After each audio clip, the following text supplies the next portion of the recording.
I like my horse, and he's a good horse. My horse's name is Lucky. To know Sterling Decker, you first have to know where he comes from. This is his home, the picturesque plains of Lovington, New Mexico. And this is his happy place, with family and friends on a ranch, helping tend to the cattle. When he says his prayers at night, he's always thankful for his family first, and he names each of his family, and then he's thankful for our ranch and all his animals, and he names his animals off one by one.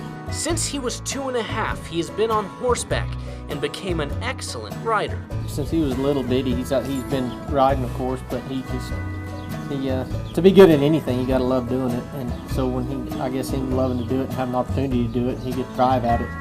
But for this horse-riding 6-year-old who could sing karaoke to his favorite George Strait songs, it was doing what he loved that turned from a dream into a nightmare. He kind of fell off the horse very uniquely.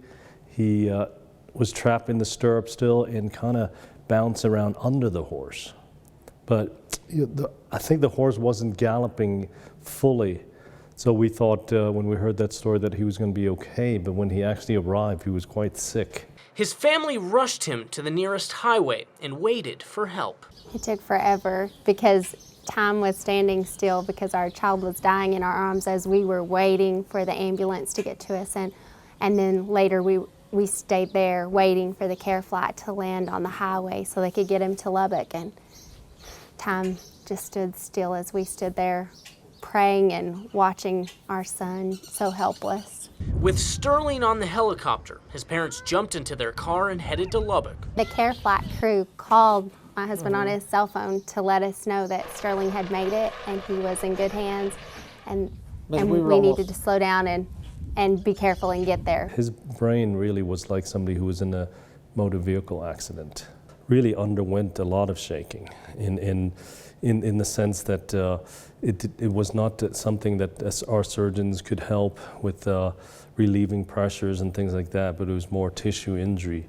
Doctors performed tests, including an echocardiogram, to find out what was wrong, and discovered a blood clot in his carotid artery. We started anticoagulation medications in order to be able to release that clot. While in the hospital, Sterling didn't respond for days, causing serious doubts to creep into the minds of his parents. 72 hours of not knowing if he was going to live or die.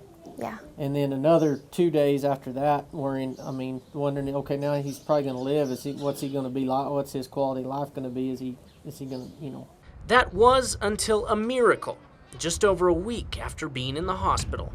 He didn't really show us a sign until the 8th night.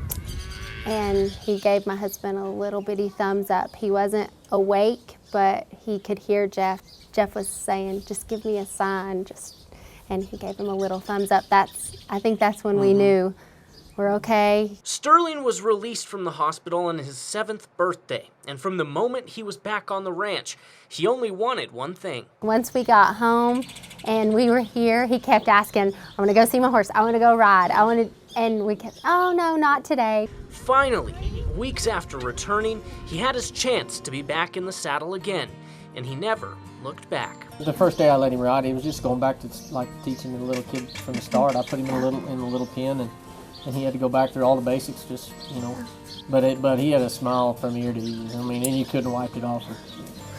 He was stuck. Yeah. For one thing that we're real thankful for is he's the same kid. With the brain injury, he's the same boy that before he got hurt.